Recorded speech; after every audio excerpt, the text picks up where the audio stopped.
Salut à tous!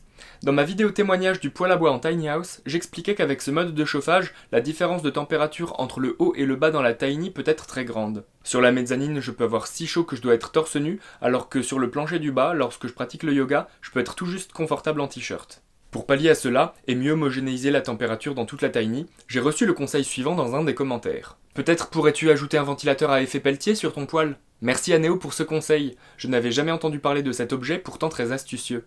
Alors je me suis empressé de m'en procurer un, et cerise sur le gâteau, j'en ai trouvé un d'occasion sur Le Bon Coin. Un ventilateur pour poêle à bois. Comment ça fonctionne, et est-ce que c'est vraiment efficace en tiny house?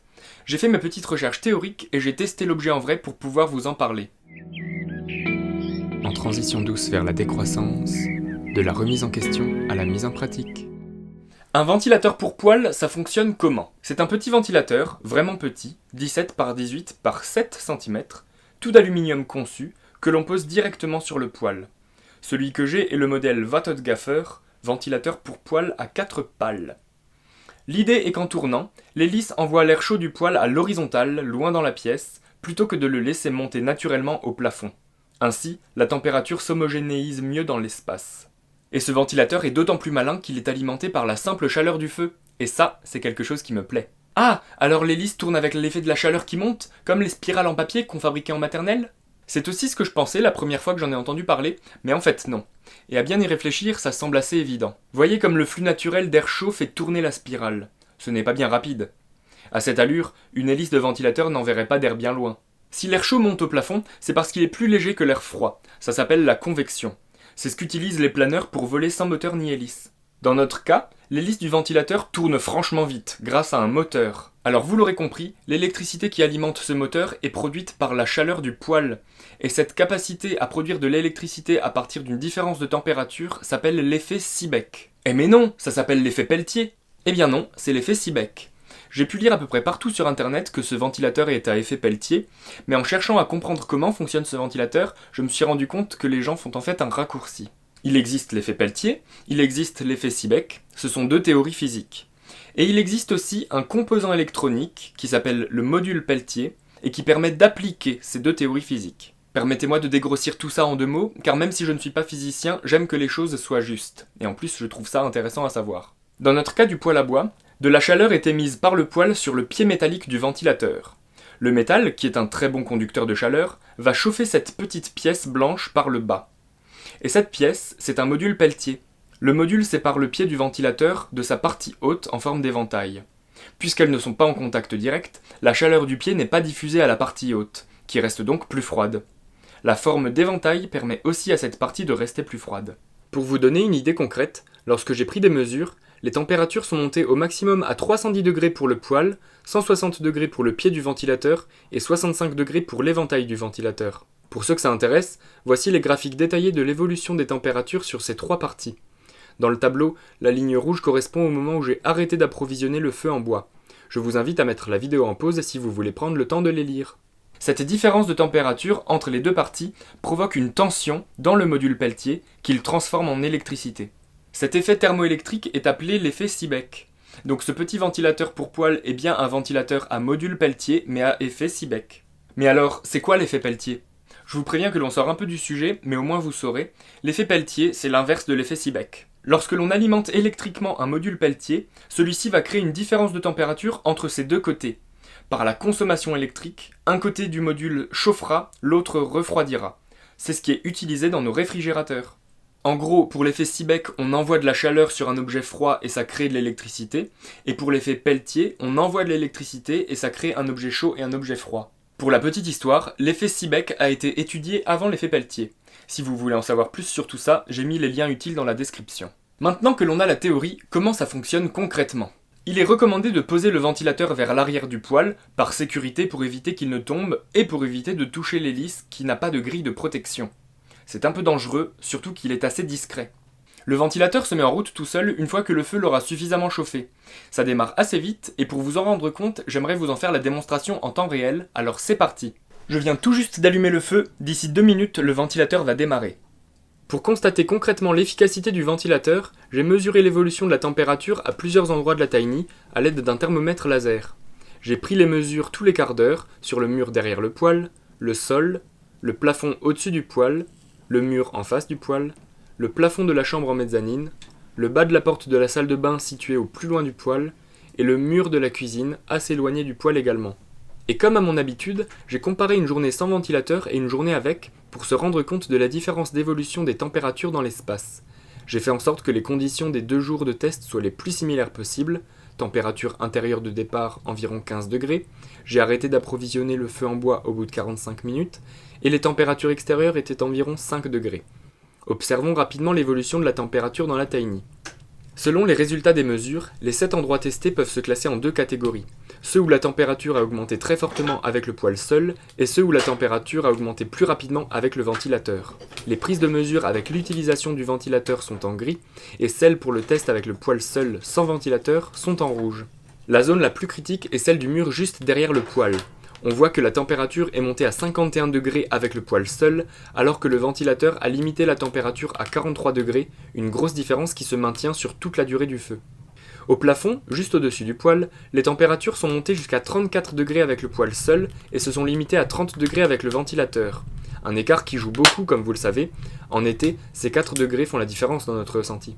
Et là où ça devient intéressant, c'est au plafond de la chambre en mezzanine, qui est légèrement protégé de l'augmentation de température grâce à la tenture qui fait cloison.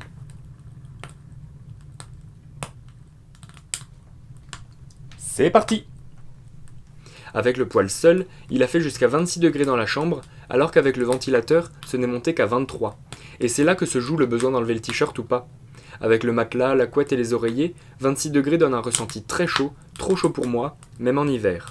Alors que 23 degrés, c'est très confortable. Le sol au milieu de la Tiny est toujours plus froid que le reste. Pour exemple, avant même de chauffer, il y avait une différence de température de 2 degrés entre le sol et le plafond.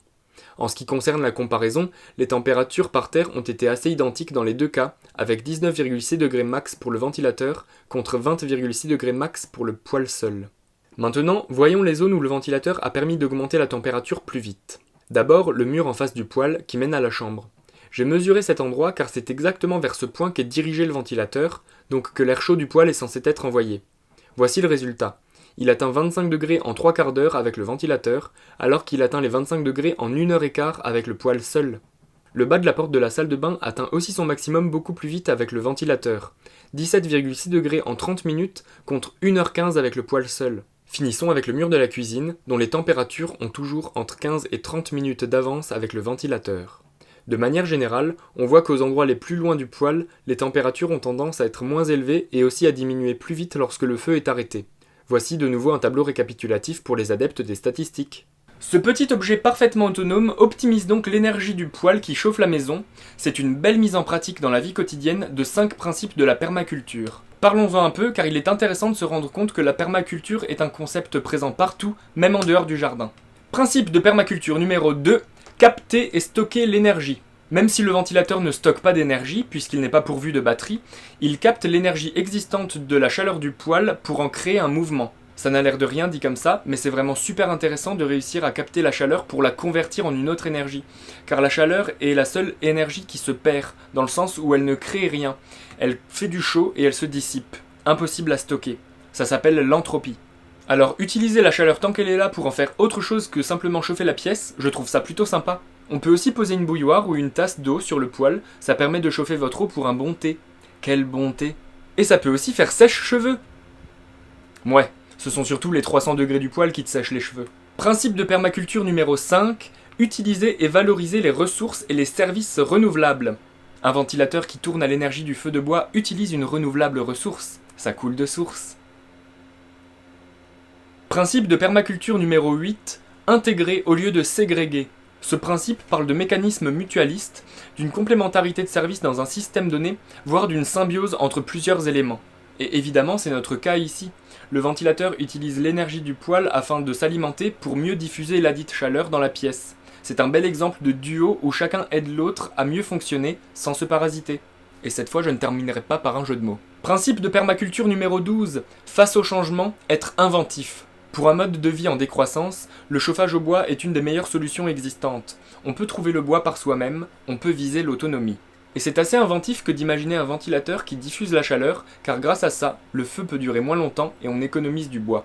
Principe de permaculture numéro 4, appliquer l'autorégulation et accepter la rétroaction. Ce dernier principe fait écho avec la façon dont j'ai découvert le ventilateur pour poêle.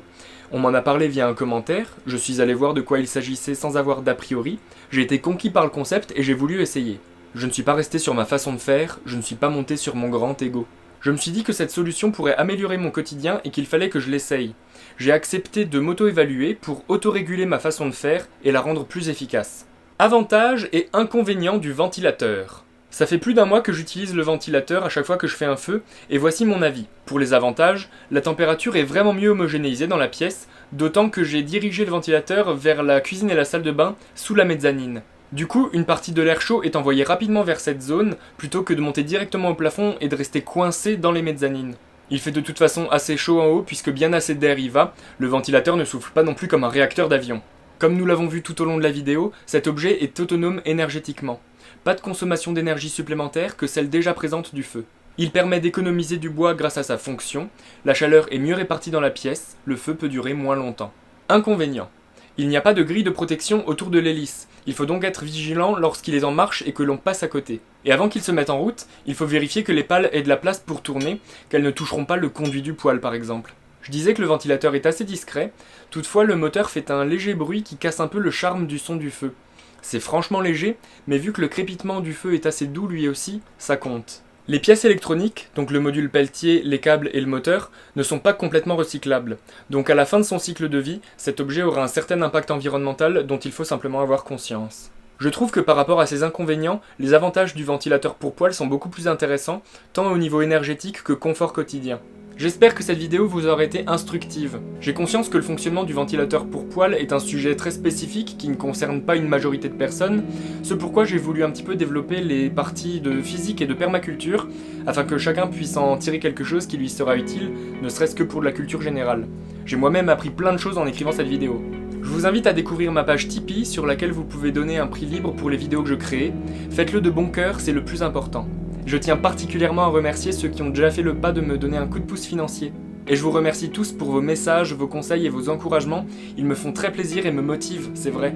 Continuez comme ça et restez qui vous êtes pour participer au changement, chacun à notre petite échelle. Belle journée!